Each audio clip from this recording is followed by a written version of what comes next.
Relatos del lado oscuro.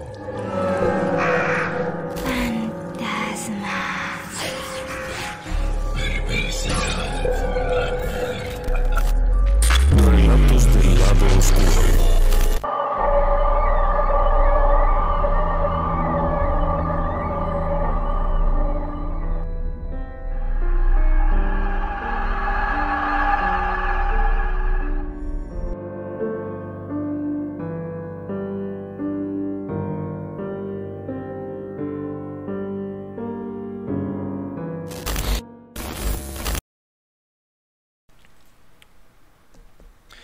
Déjeme que lo lleve a la ciudad de Atlixco. Atlixco es una ciudad que está cerca de la gran ciudad de Puebla, en el centro de la República Mexicana.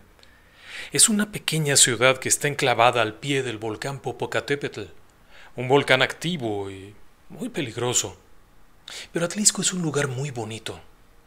Es una ciudad en donde el clima, además, es particularmente estable. Es tibio casi todo el año, es muy grato, hay mucha agua y es una región en donde se siembra flor de cempasúchil para los muertos y todo tipo de hortalizas. Es un lugar lleno de vida. Se le conoce como Atlixco de las Flores, de hecho. Está a unos 30 minutos de la capital y a principios del siglo XX, Atlixco era una ciudad ruidosa, repleta de gente. Era el punto comercial de toda la región. La gente que venía del sur, de Oaxaca, de Guerrero, de Morelos y que quería ir hacia el Golfo de México, tenía que pasar por Atlixco. Ahí estaba la espuela de ferrocarril, ahí llegaba toda la mercancía, había varios mercados, evidentemente había mucho movimiento. Además, en algún momento a principios del siglo XX comenzó a operar la fábrica textil en el punto alto, conocido como Metepec, la compañía industrial de Atlixco. Así se llamaba, una fabulosa fábrica de telas y de toda clase de tejidos, con tecnología de punta para la época, con su propio molino de agua, su generador eléctrico, de tal manera que era una fábrica muy moderna, pero además la fábrica tenía su propia colonia, por llamarle de alguna forma, un lugar donde vivían los obreros, así es que era algo muy vanguardista. Atlixco era un sitio lleno de vida. La gente iba y venía todo el día, la guarnición militar custodiaba las calles, había un sereno, es decir, que alguien pasaba en las noches encendiendo el alumbrado y echando un ojito. Pero contaban los viejos que en algún momento por allá de 1907 o 1908, de pronto, comenzaron a ocurrir cosas raras en la ciudad. De un día para otro comenzaron a morir algunos niños. Amanecían muertitos. Los papás no se daban cuenta de cómo habían muerto. No se trataba, según decían, del clásico pretexto de que lo aplastó el papá o la mamá porque se quedaron dormidos encima de él. Había también niños de familias poderosas que tenían su propia camita y su propia cunita, hasta su propia nana, y amanecían muertitos. Otros amanecían muertitos al lado de sus padres, algunos incluso en brazos de sus padres. Los rumores aseguraban que eso no era normal. Los niñitos aparecían muertitos, fríos, como morados algunos de ellos. Otros parecía que no tenían sangre. Comenzaron a oírse rumores de que podría tratarse de brujas. Pero Atlixco ya había dejado eso mucho tiempo atrás. Esta era una ciudad moderna, una ciudad que tenía movimiento, tren, la fábrica. De pronto esto. Las historias más antiguas contaban que allá a mediados del siglo XIX había habido esto. Había habido brujas. Los viejos, los más viejos, se acordaban de aquello y empezaron los rumores. Pero la cosa se puso peor algún tiempo después, cuando el sacristán de la iglesita del Cerro de San Miguel contó que había visto algo terrible. Había visto bolas de fuego que subían y bajaban del Cerro de San Miguel en la noche. Aquello no tenía ninguna duda, eran brujas. eran brujas, brujas de fuego. La antigua leyenda decía que estos hombres y mujeres, porque no hacían diferencia, en las noches se quitaban las piernas, se ponían unas piernas de guajolote, les salían alas y se iban al cerro para convertirse en bolas de fuego y así, lanzándose al vacío, transformados en estas bolas de fuego, recorrían las casas buscando una víctima, generalmente chiquitos, niñitos, mientras más pequeños mejor, aunque, según decía la leyenda, cuando escaseaban los niñitos, también podía servirles un hombre enamorado que anduviera por ahí solo en las calles, o algún té por ocho cuando las cosas se ponían peor. El miedo comenzó a cundir en la población. Si esto era cierto, las cosas se iban a poner feas, y se pusieron feas. Poco tiempo después sería el mismo sacristán de la iglesia de San Miguel el que declararía haber visto que desde el atrio, afuera de la iglesia, donde está el mirador, subían estos hombres y mujeres y saltaban al vacío. Cuando se juntaban ya varios, saltaban al vacío, pero no caían. Caían en forma de bolas de fuego que comenzaban a flotar sobre la población. El miedo cundió rápidamente y muy pronto las bulliciosas calles comenzaron a verse vacías. Apenas caía la tarde, las calles empezaban a vaciarse. Las personas iban rápido a sus casas, se metían adentro, cerraban las puertas, cerraban las ventanas. Los viejos decían que había que tomar precauciones, había que colocar unas tijeras de hierro, de esas grandes, abajo de la cunita de los niños. Había que ponerles el ojo de venado en la manita. Había que rezar mucho. Y luego colocar cruces de ocote, que es un tipo de madera, en las ventanas. En cada ventana había que colocarlas. Según contaban, muchos años después, por aquellos días el párroco de la iglesia no daba abasto. Todos los días le pedían que fuera a bendecir una iglesia, que fuera a bautizar al niñito que acababa de nacer, para tomar las precauciones. El agua bendita de la pila de la iglesia se acababa antes del mediodía porque todo el mundo quería llevarse una poca para rociar las puertas, para rociar las ventanas. También hubo quienes insistían en que había que ponerle sal. ¿Sí? Sal, aunque fuera sal de mesa. En las ventanas, en las puertas, otros decían que era en los techos. Y así, desde arriba, desde el cerro de San Miguel, comenzaron a verse en algunas casas cruces blancas pintadas arriba. Eran hechas con sal, para que las brujas no pudieran pararse. Pero el terror siguió. Seguían diciendo que morían niñitos. A veces amanecía un muertito arriba, cerca de Metepec, cerca de la fábrica. Otras veces era en la colonia, abajo.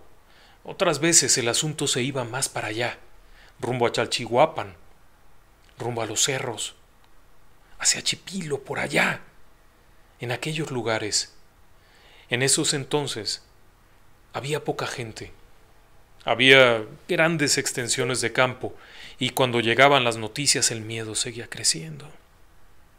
Contaban muchos años después que un grupo de hombres ya viejos, que habían vivido cosas muy impresionantes, decidieron resolver el problema. Se juntaron una tarde llevando sus escapularios, los escapularios benditos. Se los habían traído de la capital, los había bendecido el propio obispo. Llevaban agua bendita, cruces, antorchas, y subieron arriba, a la parte más alta, a la parte de San Miguel, en donde está la explanada y el mirador. Esperaron ahí un rato. Cuando empezaron a llegar aquellas personas, los empezaron a ver. Sabían quiénes eran y sabían de sus mañas. Según cuentan, uno a uno los mataron. Los hombres del pueblo, armados con estos escapularios, sus rezos, fueron tomando a cada uno y una de las brujas y los brujos que subían al cerro y los arrojaron al vacío. No se hicieron bolas de fuego, simplemente ahí quedaron. El problema fue que al día siguiente, cuando fueron a buscar los cuerpos, ya no estaban. Siempre quedó la duda de si se habían muerto o no. Los ataques bajaron. La gente pudo volver a salir a las calles, la gente pudo volver a caminar, volvieron a hacer fiestas, pudieron estar tranquilos en Atlisco. Pero hay quienes dicen que las brujas nunca se fueron, que nunca murieron, simplemente se fueron a hacer sus encuentros más lejos, rumbo a las afueras, allá, rumbo a Izúcar. Y otros dicen que no se fueron para allá, otros dicen que se fueron hacia Tlaxcala, que es de donde habían venido. Otros más dicen que ahí siguen, y que ciertas noches, solamente algunas noches, se les puede ver cómo juegan, subiendo y bajando de los montes, allá, rumbo a las minas, en la parte alta. Se les puede ver cómo juguetean para luego desaparecer. La leyenda cuenta que estas personas hacían un pacto con el demonio. Derivado de ese pacto, podían convertirse en animales, podían volar, podían volverse fuego y no quemarse, podían entrar en esa forma de fuego en las casas sin necesidad de abrir una puerta, convertidos en luz.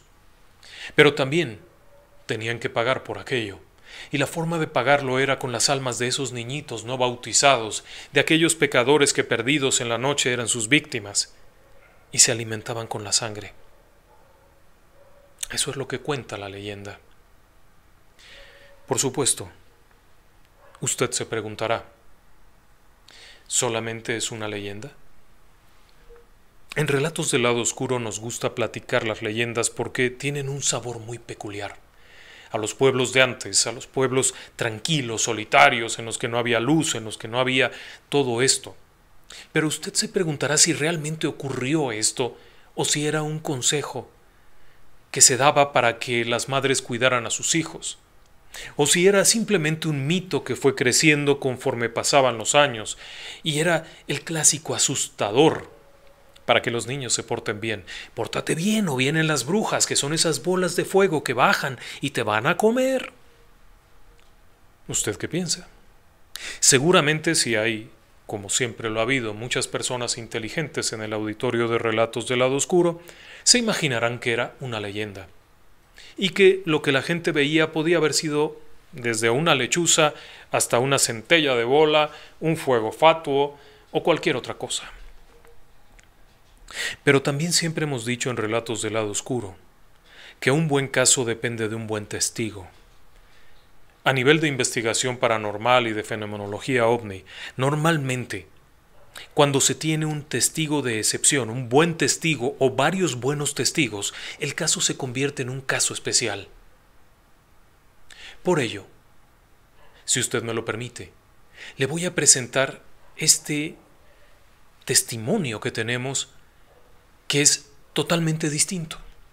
Ahora que le he contado la antigua leyenda, quiero que escuche un testimonio que nos fue enviado en días pasados por un amigo del programa que lo vivió en carne propia. Los datos, su testimonio, sus conocimientos y demás están plasmados en este audio y en este video. Las fotografías que usted verá son fotografías que nuestro amigo nos ha permitido tener. Son sus propias fotografías y son reales.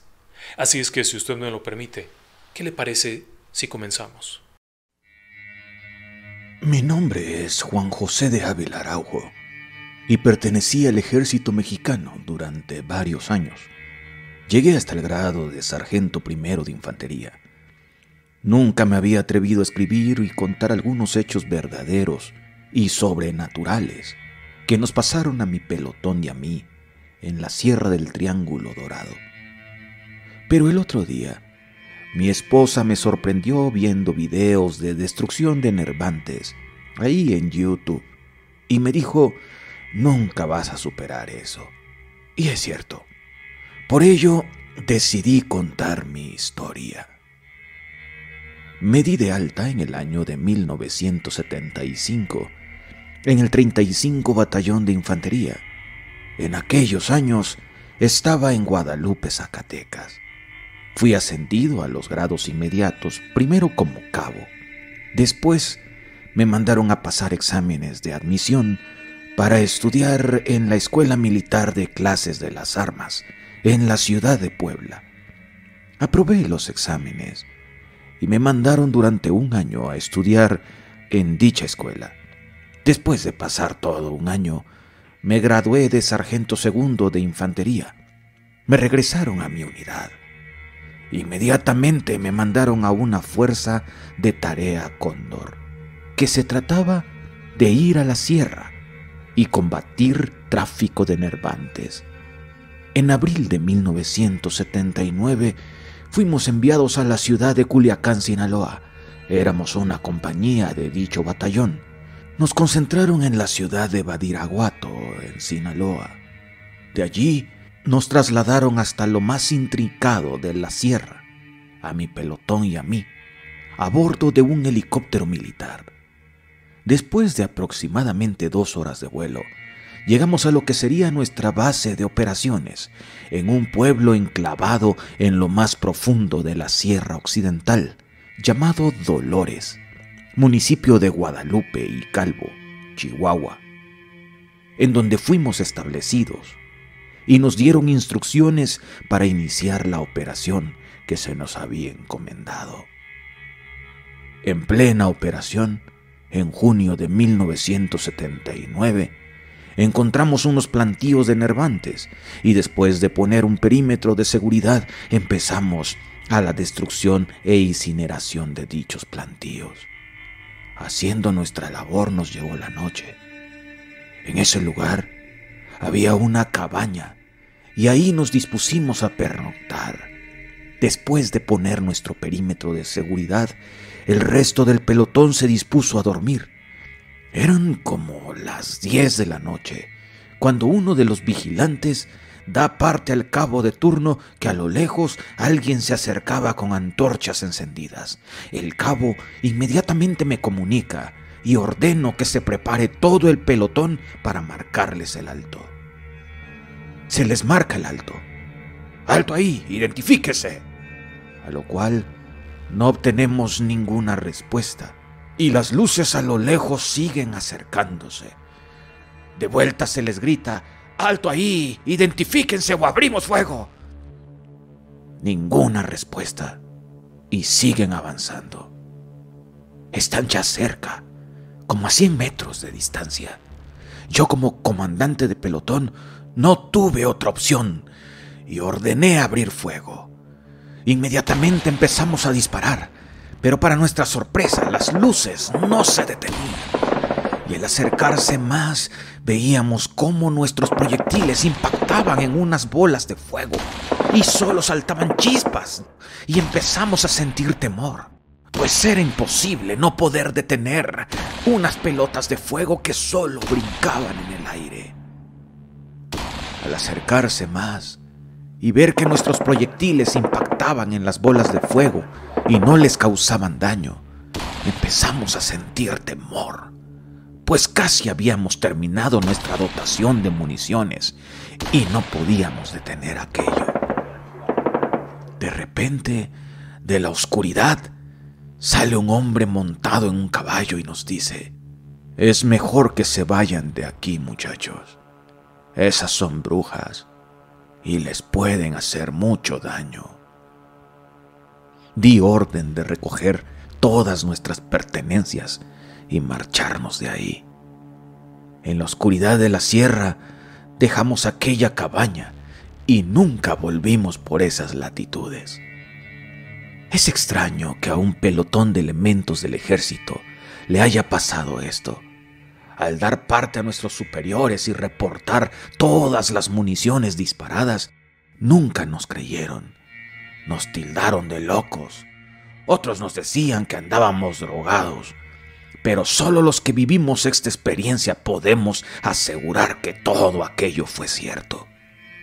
En la actualidad, después de 40 años, aún vivimos 2 o 3 elementos que seguimos recordando este suceso, que es inexplicable y sobrenatural.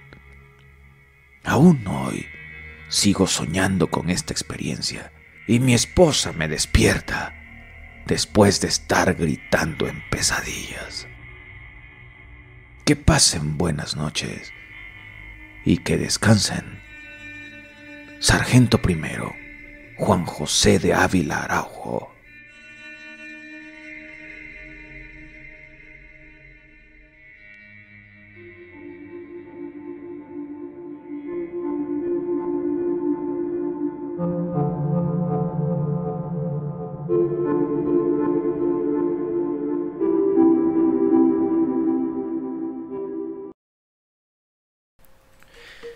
A esto me refería cuando le decía que un caso requiere buenos testigos. Estas personas que nos están describiendo aquí eran soldados en un campamento en medio de la nada. Es un relato muy impresionante. Don Juan Ávila es un amigo del canal, una persona muy apreciada, que vivió este tipo de experiencia siendo militar. Él era el sargento primero.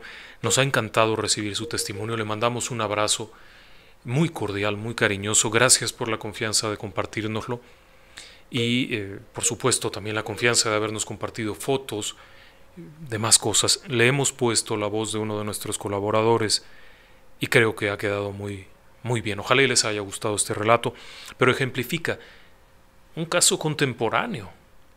Si usted pensaba que las leyendas de brujas de fuego era algo allá de los abuelos, se equivoca. Este suceso ocurrió en los años 70 tardíos, en México. Durante años ha habido este tipo de testimonios.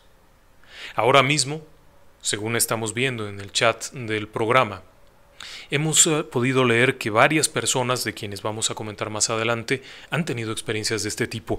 Y también hemos conocido experiencias cercanas. En la zona de Tlaxcala, que se encuentra a unos 40 kilómetros de Puebla, está un volcán extinto que es el volcán de la Malinche. En este sitio también hay numerosos relatos del mismo fenómeno. Las personas aseguran ver estas luces, que no son exactamente luces, sino una bola de fuego, como tal, una esfera ardiente. Regularmente los colores que han sido descritos van desde un color amarillo sucio, amarillo naranja, hasta un color rojizo. Algunas personas han asegurado que el color puede bajar de intensidad y subir. Las esferas, estas bolas de fuego, también pueden cambiar de tamaño. Las más de las veces no llegan a ser muy grandes, pero sí pueden llegar a tener por lo menos unos 80 o 90 centímetros de diámetro. Una característica que nos ha llamado la atención cuando nos los han descrito es que las bolas de fuego se trasladan hacia abajo y hacia arriba. Es decir, que rompen con cualquier otro fenómeno natural que pudiera explicarlo. Pero esa parte la veremos más adelante. Además de esto también, hay 2 o 3 aspectos interesantes. Dependiendo de la región, hay quienes aseguran que son solitarias y en otros lugares aseguran que son en una especie de pandilla, en grupo. En el caso particular de Atlisco se contaba que eran una veintena de luces las que veían saltar al vacío desde la iglesita de San Miguel y bajar hacia las colonias circundantes. En el caso particular de Orizaba, en el estado mexicano de Veracruz, la historia que se cuenta relata que eran individuales, es decir, que se veía una bola, pero más allá en el Cerro del Borrego se veía otra y luego en otra área, hacia el sureste, se veía una más. Esto es que el fenómeno se dispersaba y ocurría, si bien no simultáneamente, sí ocurrían más o menos a la misma hora, siempre durante la noche, y comenzaba a ocurrir, de hecho, al anochecer. No se esperaba que fueran las 3 de la mañana para que sucediera. El fenómeno ha sido descrito en muchos otros lugares, en donde hemos encontrado relatos que van desde el norte de la República Mexicana, Sonora, Chihuahua, hacia la región del Golfo, Tampico, Altamira, en donde se relatan situaciones similares. Son climas totalmente diferentes. Pero en general, el fenómeno ocurre de la misma forma. De pronto, a mitad de la noche se observa esto, cómo va bajando, subiendo, cómo se mueve esta bola de fuego. La historia cuenta también que no se incendian los pastizales. Esta parte a nosotros nos llamó la atención enormemente porque al describirla, la describen a pelo de tierra. Es decir, que baja de alguna parte, llega al suelo, se mueve y posteriormente vuelve a elevarse. Sin embargo, la hierba no se prende, no arde, lo cual resulta muy difícil de explicar. Pero teniendo en cuenta, por ejemplo, que esto ocurriera en una temporada de tormentas, en medio de una enorme tormenta con mucha lluvia, se explicaría el que la hierba no ardiera. Sin embargo, cuando se toma en cuenta, por ejemplo, que esto ocurre en pleno invierno, en México durante el invierno no hay nieve, simplemente hay hierba seca. O durante los meses de estío que ocurren entre abril y mayo en esta región en la que estamos, se explicaría que al momento de bajar una bola de fuego aquello prendiera, sin importar cuál fuera su origen, aquello prendería. Pero así no ocurre. Ese es parte de los fenómenos. Pero también hay 2 o 3 aspectos que nos han llamado la atención, y nuevamente vuelvo sobre mis pasos al hablar de testigos. ¿Quiénes son los testigos? Normalmente se trata de personas comunes. Es muy diferente escuchar un relato de una persona que iba saliendo de una cantina a las 3 de la mañana a escuchar el relato de una familia que está sentada en el jardín de su casa viendo un fenómeno, o el relato de los soldados, o el relato que le presento a continuación, el cual, por cierto, ocurre en pleno siglo XXI. ¿Sí? Este relato que le vamos a presentar a continuación se basa en un reporte periodístico. En Relatos del Lado Oscuro tuvimos oportunidad de entrevistar al propio reportero que estuvo ahí en el lugar y que además tuvo oportunidad de platicar con los testigos directos y él mismo ser un testigo directo. Cuando entrevistamos a Adrián Rodríguez, corresponsal de noticias del noticiero de Javier López Díaz, que es un noticiero muy importante y clave para la ciudad de Puebla, perteneciente a la cadena radiofónica de 5 Radio, él nos narró su experiencia en primera persona porque él estaba ahí cuando ocurrió. Si usted me lo permite, déjeme ponerle este testimonio.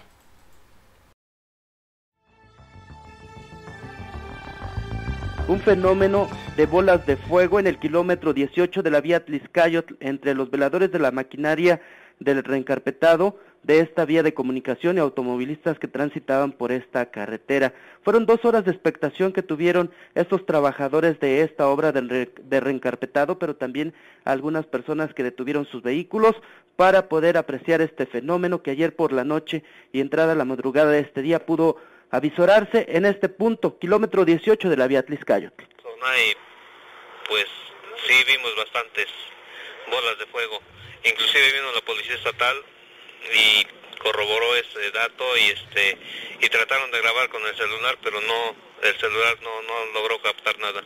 ¿Ustedes no tenían alguna cámara fotográfica o algo que pudiera dejar la evidencia? No, nada más un oficial de tránsito de la patrulla de vialidad sí logró con su infrarrojo, sí logró grabar. ¿Cómo se apreciaba este fenómeno? ¿Qué dimensiones tenía estas bolas? Las bolas de fuego se hacían grandes, o sea, crecía la flama grande como de 1 metro y se volvían a hacer pequeñitas y hasta quedar en un puntito nada más. Y de repente ese puntito otra vez volvía a crecer bastante. ¿Hubo temor en ustedes? Pues al principio sí. ¿Qué pensaban que era? Pues extraterrestres. Comúnmente se suena que en estas zonas de Atlisco hay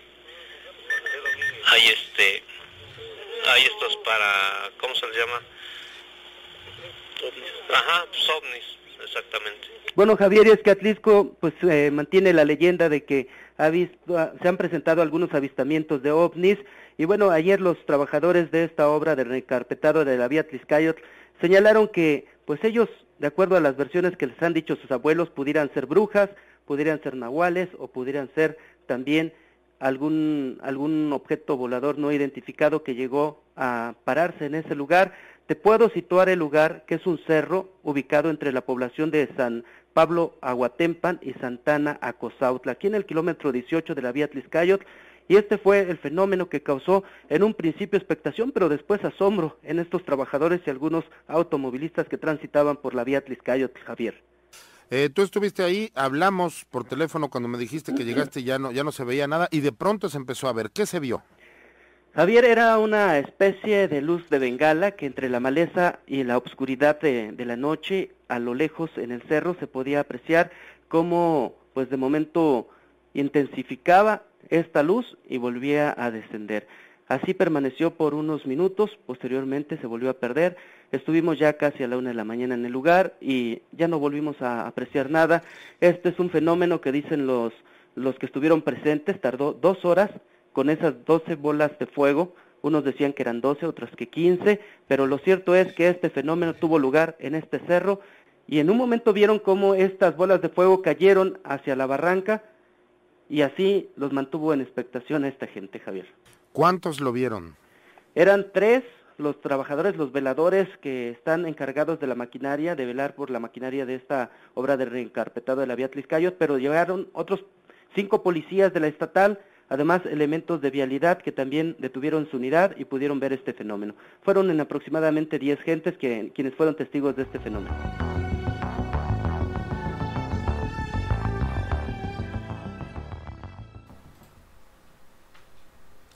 Este testimonio para nosotros, en su momento, cuando tuvimos conocimiento, fuimos al lugar. Las fotografías que tienen ustedes ahora mismo son recientes. Ya no está el campamento de los trabajadores, pero en su momento, cuando llegamos allá y vimos el lugar, fue en enero. El pastizal completo estaba seco en su totalidad. La hierba estaba todavía un poco más alta que en las fotografías y en el video que usted ha podido ver. Y no había ninguna señal de fuego. No había nada quemado. El lugar en donde estaba el campamento de los trabajadores de la construcción permitía muy bien ver a una distancia considerable. En el mes de enero, específicamente, en esos días no hubo tormentas, no hubo lluvia. Había un clima muy frío y seco. Esta parte se encuentra antes de llegar al Valle de Atlisco y es un sitio en donde hay una temperatura baja en ciertos días del año. Ahí no había manera de que aquella hierba no se hubiera incendiado. Me llama la atención porque también durante aquellos días pudimos entender que había habido al menos 3 elementos de protección civil. Gente perteneciente al gobierno del estado de Puebla, quienes habían acudido a valorar el riesgo de la situación. Esta es una historia muy intrigante porque los trabajadores, cuando ven pasar a una patrulla, le piden ayuda. Su temor es que aquello comience a arder y la maquinaria, los tanques con petróleo que tienen ahí para el asfalto, puedan llegar a ocasionar un incendio grave. Los agentes de seguridad bajan a ver de qué se trata, pero antes envían un mensaje vía radio para pedir el apoyo de un equipo de protección civil, es decir, un grupo de técnicos que llegue a valorar el riesgo y en su caso, si fuera necesario, enviar una cuadrilla de bomberos para extinguir el fuego. Pero para el asombro de todos los que estuvieron en aquel momento, no había fuego. Veían estas esferas de fuego que subían y bajaban, pero la hierba no ardía. Concordaba exactamente con lo que habían descrito los antiguos pobladores de Atlisco. ¿Por qué le he puesto esto? Porque los 3 eventos que he descrito, el primero, que era una leyenda tradicional de Atlisco, de las brujas del cerro, que si se la cuento a usted le va a dar gusto escucharla, pero no va a creer una palabra. El siguiente es un relato de soldados. Y el tercero es un testimonio de un grupo de policías, periodistas, gente de protección civil, que vieron exactamente lo mismo que había sido descrito en la leyenda. Así es que, al final del día, las personas que contaron esa experiencia a principios del siglo XX no estaban mintiendo, o por lo menos, no parecía que estuvieran mintiendo. Lo que estaban creyendo ver y que aseguraban eran brujas, embona muy bien con lo que nos ha descrito don Juan de Ávila, el sargento primero, con lo que nos ha descrito nuestro amigo el periodista Adrián Rodríguez y con lo que vieron estos testigos, pero también embona muy bien con lo que ha sido descrito en el estado de Veracruz. Los testigos que vieron estas luces en el Cerro del Borrego de Orizaba, los testigos que han visto las luces en Tlaxcala, todo ello coincide muy bien. Esto no significa, evidentemente, como nos dice don Carlos Ramos Rosete, amigo del programa, que sean exactamente brujas. Es un fenómeno que ocurre. Hay quienes podrían pensar que se trata de algún tipo de fenómeno natural. Hay quienes podrían pensar que es un fenómeno relacionado con ovnis. Y por supuesto, hay quienes han creído que estos son brujas. El problema es que lo han creído durante varios cientos de años. ¿Sí? varios cientos de años, tan atrás en el tiempo, que esto se remonta antes de la conquista de México. Pero de eso le voy a platicar un poquito más adelante. Como es costumbre cuando hacemos programas en vivo que van a durar un poquito, nos gusta hacer una pausa para ir por café y galletitas. Así es que en cualquier momento entraremos a la pausa. Es una pausa breve. Les invitamos a que si quieren ir por un café, para nuestros amigos extranjeros que toman mate, que tomen su mate, para quienes prefieran un té, adelante. Durante estos minutos vamos a recopilar los mensajes que hemos recibido para comentarlos al aire. Regresando de la pausa, vamos a comentar estos mensajes interesantísimos que nos han llegado. Queremos comentar también un punto importante aquí. En Relatos del Lado Oscuro, todos los mensajes son bienvenidos. Si usted nos hace una observación, porque cometimos un error, trataremos de arreglarlo. Trataremos de corregir el error. Trataremos de ser más precavidos y cuidadosos en el siguiente video para no repetirlo. Si usted nos da un comentario acerca de si le gustó o no el tema, también lo vamos a tomar muy en cuenta. Si usted nos felicita, nos llena de gusto. Y por supuesto, si usted nos sugiere un tema, enseguida lo anotamos. Pero cualquier mensaje ofensivo que incite al odio, a la discriminación, que insulte a algún otro usuario, enseguida lo eliminamos. En Relatos del Lado Oscuro queremos que usted, junto con nosotros, nos sentemos a platicar en las noches. Pero si alguien rompe esa armonía, lo sacamos. No aceptamos tampoco mensajes políticos. Es una dinámica en la que estamos muchas personas de muchos lugares. La política de un determinado lugar realmente no creo que le incumba a otro lugar, y así sucesivamente. Y si alguien insiste en ofender a otra persona o al propio programa, trataremos de borrar sus mensajes. Siempre cae bien un traguito de café para seguir adelante, y antes de continuar platicando, déjeme tomar lectura de algunos mensajes que nos han llegado del auditorio y que nos sentimos muy honrados de recibir. Nos ha escrito Alejandro Aguilar desde Querétaro, Juan de Ávila desde Tennessee, un abrazo hasta Tennessee, Reina Espinosa de Wrightwood en Carolina, Adrián Rodríguez de Guadalajara, Cristian desde Chile, Héctor Bastida desde Cardiff en Inglaterra, Aldo César en Atlisco, precisamente Atlisco, el lugar formidable del que hemos hablado, Fidel Segura desde San Martín Texmelucan, Puebla, Luis Chávez de San Luis Potosí, Ope Carvajal desde Oaxaca, saluda a sus tíos que están en Tehuacán, un abrazo por allá, Joel Calixto desde Monterrey, Miguel Ángel Arenas desde Bristol en Pensilvania, Daniel del Valle en Río Colorado, Sonora. Hombre, un abrazo hasta Río Colorado, muy allá. Él nos comenta que vieron una bola de fuego que no se quemaba y se elevaba desde un árbol. Ese es un relato muy típico de lo que estamos hablando. Y el árbol no se prende. Ahorita le explico porque muchas personas creen que pudiera tratarse de una lechuza, pero no tiene nada que ver con una lechuza. Hugo Rafael es su primer en vivo por aquello de su trabajo. Hugo, gracias por acompañarnos. Johnny da Pill Paper desde San Antonio, Texas, Estela Gómez de Pachuca, Adrián Ulises, quien nos comenta que desde el Panteón de la Piedad él vio brujas. De pequeño en casa de su abuela jugaba de noche en el jardín y vieron al fondo del jardín una bola muy grande de fuego. Tenga en cuenta que ya son ahorita, solamente en estos pocos mensajes, 2 testimonios. Sofía, quien nos escribe desde Michoacán, Jorge Viveros de Zapopan, Jalisco, Barney Gómez, él nos comenta que vio una bola de fuego en Mazatla, en el Estado de México, en la época del cometa Halley.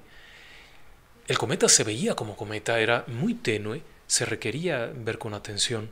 No era eso lo que se refiere seguramente. Drac Tantaluz, desde Romero Vargas, había... no alcanzaba a ver, de todo tipo.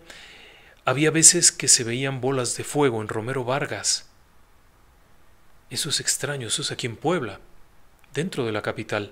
Interesante. Giselle Celaya desde Honduras, Hugo Marroquín, Guatemala, un abrazo a Guatemala, Fabián, que nos acompaña desde Argentina, provecho con el mate, Juanjo de Xemina, en Tampico se cree que son ovnis.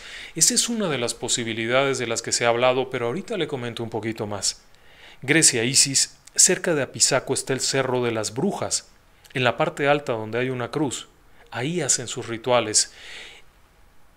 Ahorita comento más de Apizaco y de Tlaxcala. Norma Díaz, en Tlahuilopan, Hidalgo, nos comenta que es un fenómeno muy común.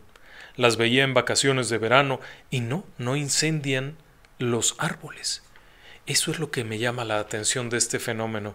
También nos ha hecho favor, les agradecemos enormemente a Ivette Rosales, su donativo. Muchísimas gracias Luis Chávez por su donativo. Don Fernando Quirós, como siempre tan generoso, un abrazo. Y Cristian Brian Ramírez, quien también nos ha hecho un donativo desde Colombia. Le agradecemos muchísimo a todas las personas por el apoyo. Estamos muy sorprendidos, estamos también de fiesta porque tenemos 15,000 suscriptores, lo cual es una barbaridad. Se los agradecemos como no tienen idea. Después, Irma Patricia nos comenta que hace 10 años su gato maullaba para salir al balcón y cuando abrió, vio una bola de fuego chica que casi se lo lleva. San Diablo nos comenta que hace años un tío y un primo, junto a una mina lejos de la población, vieron bolas de fuego. Nos comenta que aún las hay. Amos Manuel nos comenta que por su casa pasó volando una bola de fuego por la noche. La vio mientras regresaba de la prepa, en un lugar poblado, y había testigos.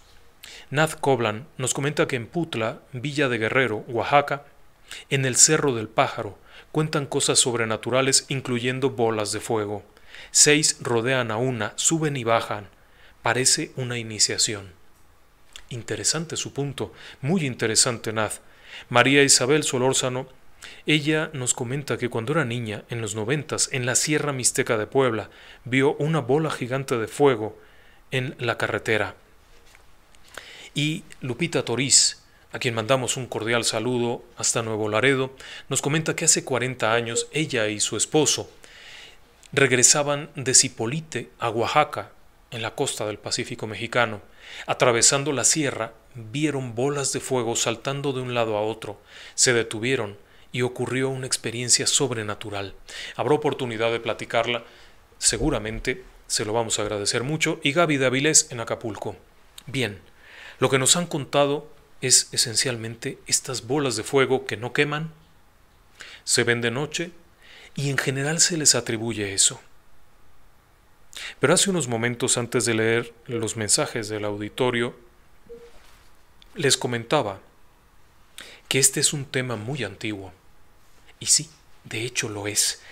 Quizá usted no conozca el término Mometskopinki. Mometskopinki era la denominación de los antiguos habitantes de la zona central de México a lo que ellos consideraban una especie de nahual de fuego. Mometskopinki podía ser hombre o mujer. La descripción que se hacía de este fenómeno o de este ser era un ser maldito por los dioses que podía transformarse en un animal para beber la sangre de niños pequeños. Pero no solo eso, sino que podía transformar su cuerpo en una esfera de fuego. La descripción que se hacía del Mometskopinki era exactamente lo que ha sido descrito por todos los testigos de los que hemos hablado ahora mismo. Tanto los actuales, el reporte del periodista, el reporte de los militares, la leyenda. Y si seguimos buscando leyendas, vamos a encontrar que prácticamente en cualquier parte hay una leyenda que tiene que ver con estas bolas de fuego. El problema es que la denominación Mometskopinki, este nombre que se les asignaba, proviene del año 1260, cuando se asientan estas primeras comunidades. Es decir, mucho antes de la llegada de los españoles, los antiguos habitantes del altiplano de la región central de México creían en la existencia de estos seres terribles que podían vagar por la noche buscando alimentarse de la sangre de los niños pequeños. Independientemente de la llegada del cristianismo, esta gente creía en esto mucho antes de la llegada del cristianismo. ¿Cómo ocurría el fenómeno? De acuerdo con la tradición antigua, con esta antigua creencia, cuando alguien nacía, podía ser escogido por los dioses. Si era una persona de la nobleza, sería un adivino, agorero y también un nahual, es decir, que se podría transformar a voluntad en ciertas épocas del año, en lo que quisiera. Pero a diferencia de otros nahuales, un Mometz-Copinqui sería una especie de bruja vampiro o brujo vampiro, ya que bebería la sangre de sus víctimas. Con ello, alimentaría a los terribles dioses de la muerte del antiguo panteón de los indígenas del altiplano mexicano. Pero si esto no fuera suficiente, todavía tenemos más. En la región de Tlaxcala, precisamente de donde nos escribe Grecia Isis, existía la creencia en las tlahuelpuchis. La tlahuelpuchi no era otra cosa que una bruja bebedora de sangre. La descripción de la tlahuelpuche esencialmente era una mujer, o bien podía ser también un hombre, que era el tlahuelpuchime. Ahí no había problema con esto, ahí la concepción era por igual, podían ser hombres o mujeres, que, derivado de una maldición, se transformaría en este ser terrible. Durante el día podían pasar desapercibidas y desapercibidos totalmente. Cualquiera que les viera caminando en la calle pensaría que era una persona común y corriente. Nadie se imaginaría nada durante el día. Pero durante la noche, cuando ocurría la transformación, podían cambiarse las extremidades, ponerse unas patas de gallina o patas de guajolote, que es un animal similar, un ave de consumo, y transformarse y volar. Estos seres, las tlahuelpuchis, irían buscando niños y personas frágiles a las cuales beber la sangre. Tlahuelpuchi significa sahumador luminoso, es decir, que era una especie de pequeño brasero que ardía y brillaba. ¿Por qué lo decían? Porque su forma, que se describía en los antiguos textos, era la de una bola de fuego. Estos textos son muy antiguos, son precolombinos, previo a la llegada de Cristóbal Colón a América. Es decir, que estas cosas se han creído durante muchísimos años. Ahora, ¿quiere usted que le platique algo más? No solamente en México. Trinidad y Tobago tiene la Sucuyant, que es muy parecida. Y hacia el cono sur del continente americano debe de haber también muchas leyendas más. Sé que en Colombia también había estas creencias, en Perú también había estas creencias. Y eso nos lleva a preguntarnos, ¿qué rayos es? ¿Por qué todos tienen más o menos la misma concepción de que es un ser maligno, que devora niños? Pero además, ¿por qué la concepción estaba desde antes? Si usted había pensado a lo largo de los primeros momentos de este programa que esto era una deformación derivada del contacto entre los naturales mexicanos y los colonizadores y los evangelizadores que venían con la idea de la brujería europea, pues se equivoca, porque no es así. Esta idea, el Mometz-Copinqui, ocurría mucho antes de la llegada del cristianismo a América. Y sin embargo pensaban que estos seres terribles comían, o por lo menos bebían, la sangre de los niños. Cuando llegan los colonizadores lo interpretan como brujas, porque era la idea que había en Europa, que las brujas chupaban niños, pero aquí ya lo tenían. Por lo tanto, no es un mestizaje, ya que esto existía en las tribus y en las naciones americanas originarias antes de la llegada de los españoles. Entonces, ¿qué rayos es? Esa es una buena pregunta. ¿Qué rayos es? Platicando alguna vez me decía un amigo que estábamos equivocados y que esto no era otra cosa que un fenómeno conocido como centellas de bola. La centella de bola o relámpagos de bola es un fenómeno atmosférico. Requiere 2 o 3 cosas. Primero, que haya una tormenta eléctrica. Segundo, requiere que haya una ionización de la atmósfera, genera incluso un olor muy particular. Cuando esto ocurre, hay un olor a ozono en el ambiente, e incluso hay quienes describen un olor desagradable pútrido, derivado de la combustión de algo. Las centellas, sin embargo, no son la explicación correcta, por varias razones. Primero, porque las centellas y los relámpagos de bola tienen una vida muy breve, son muy efímeros, 30 segundos a lo sumo, no 2 horas. Lo descrito por los periodistas, lo descrito por los militares, lo descrito por los testigos, es que tienen una duración muy larga estos fenómenos. No coinciden. Las centellas y los relámpagos de bola, este fenómeno, ocurre con un capricho de la naturaleza muy peculiar, ya que llega a darse de manera horizontal, a pesar de que tienen temperaturas cercanas a los 30.000 Kelvin, lo cual es un infierno verdaderamente.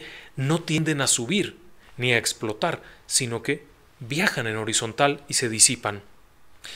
¿Pueden quemar y matar? Sí. Si tocan a alguien, lo van a desintegrar.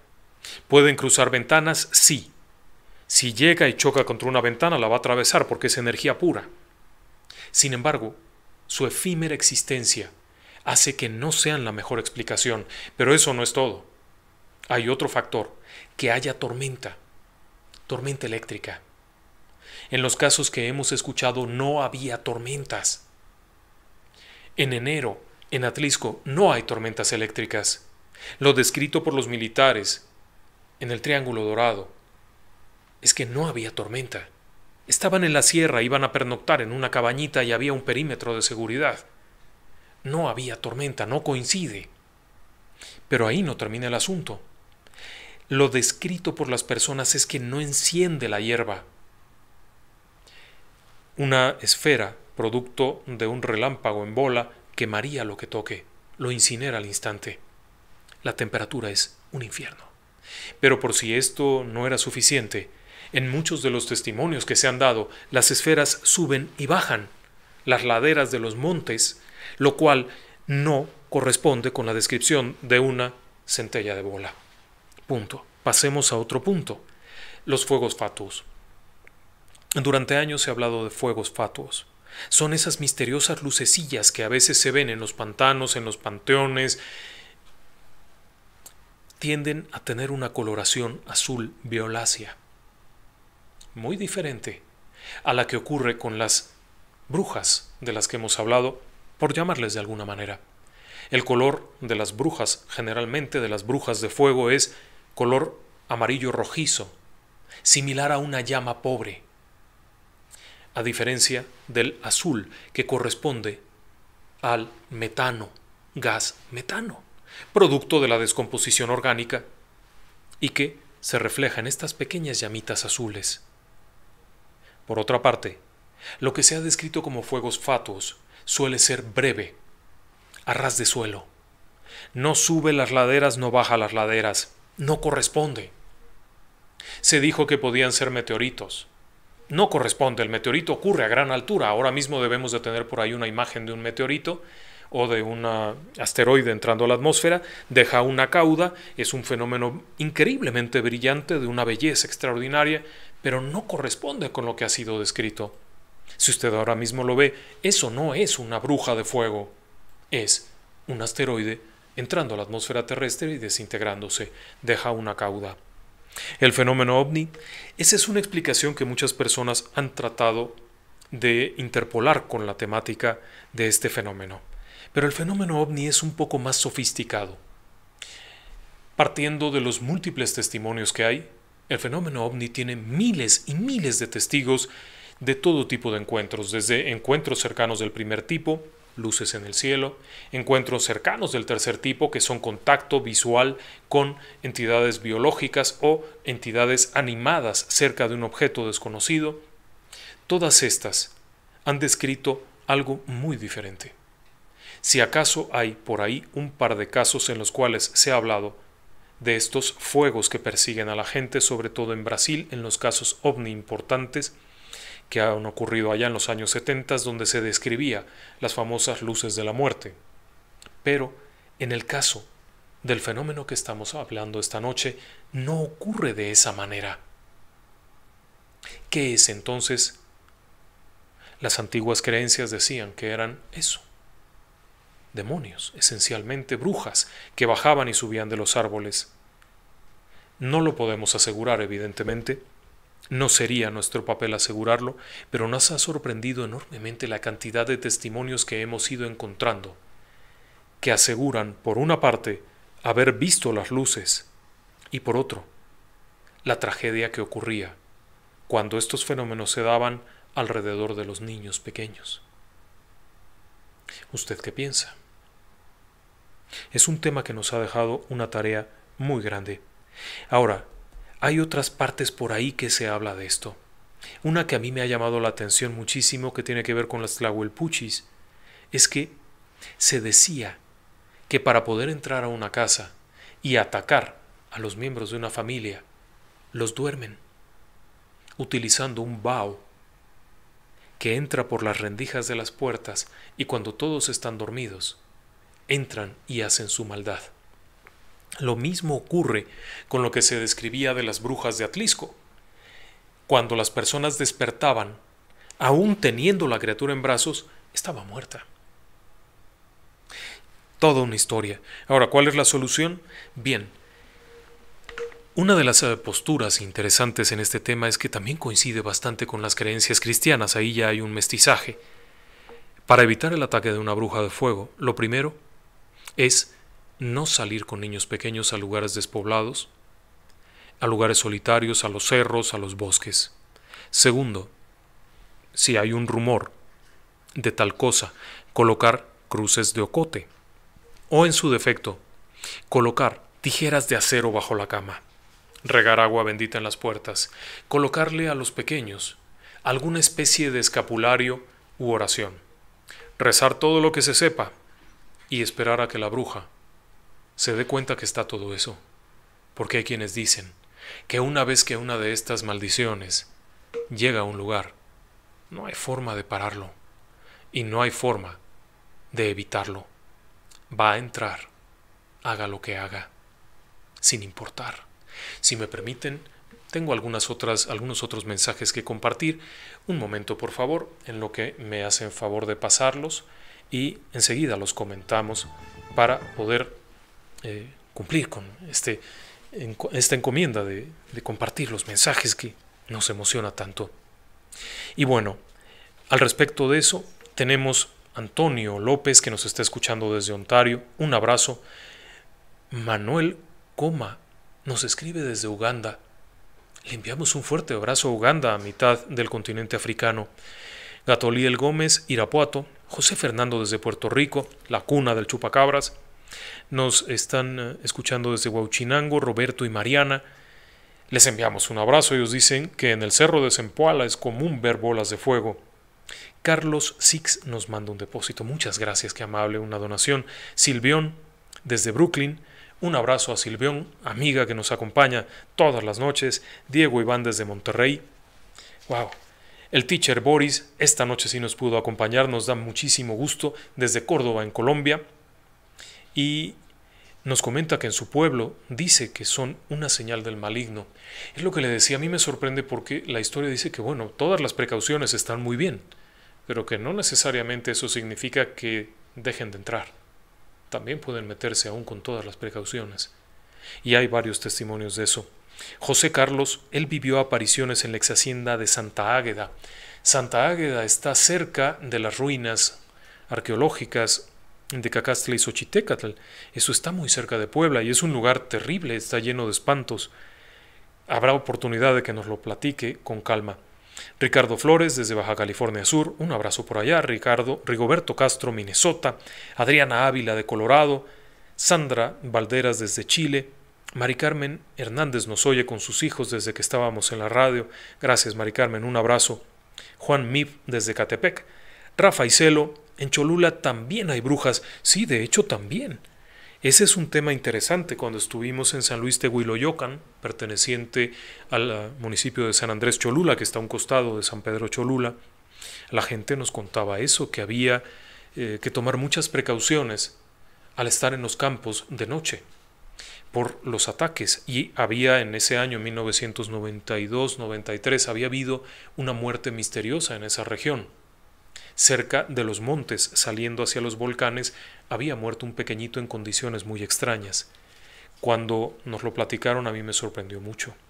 Y nos han también enviado más relatos. Desde Zacatecas, Manuel de Jesús Arellano nos comenta que se ven bultos sobre las ramas. Fercho nos comenta que las bolas de fuego son comunes en el Cerro de los Frailes en Actopan, Hidalgo. También en Hidalgo hay una cantidad bárbara de historias de bolas de fuego. Desde Huichapan, desde toda esta región, hacia la parte alta. Nos comenta Ilio 707, en el norte de Argentina dicen que es la luz mala, es el alma de un difunto que anda penando y puede ocasionar accidentes, sobre todo en el campo. La luz mala, la habíamos oído mencionar, qué bueno que nos escribe desde el norte de Argentina. Juan el Rabioso vio una dentro de su casa del tamaño de un balón, desaparecía al encender la luz en Río Blanco, Veracruz. Bueno, Río Blanco tiene una historia tremenda de brujería, toda la región, y de ahí para arriba es tremendo lo que hay en aquella región.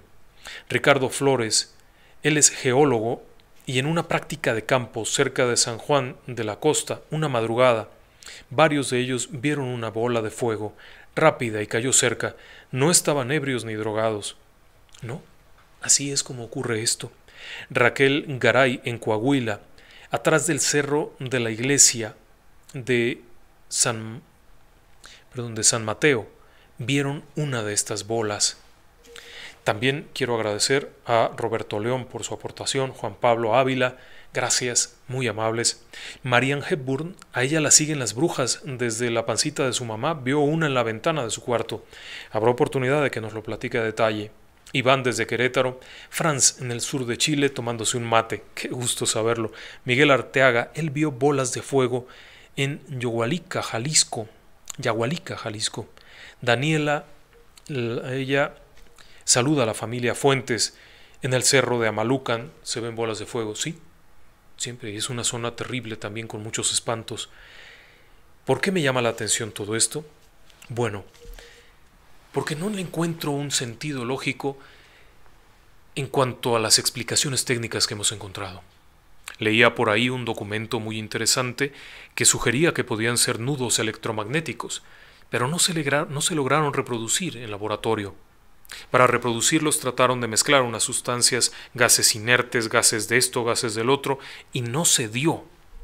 Después se hicieron pruebas para repetir las centellas en el laboratorio y se lograron, pero eran muy efímeras.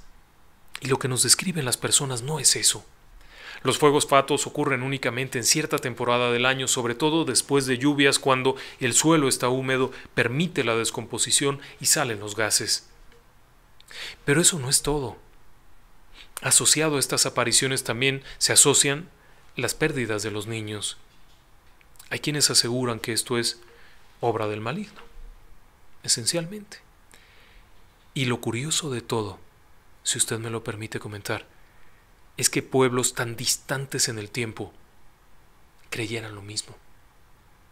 Mientras que en Europa la gente creía que las brujas chupaban niños y todo esto, tenemos por ahí, con motivo de estas fechas, el relato de Trasmoz. En América también lo creían. ¿Y sabe algo más? En otros países del mundo también. Tenemos, por ejemplo, el caso de las luces de Naga en Tailandia. En el río se ven unas luces misteriosas a cierta época del año. Tenemos las luces de Hesdalen en el norte de Europa. Quizá estamos ante un fenómeno que no conocemos. No podemos asegurar que se trate de brujas como tal. No suena lógico, pero tampoco tenemos una razón para creer que sea una centella o un relámpago de bola. Puede ser algo más. Y ese algo más es un misterio en este momento.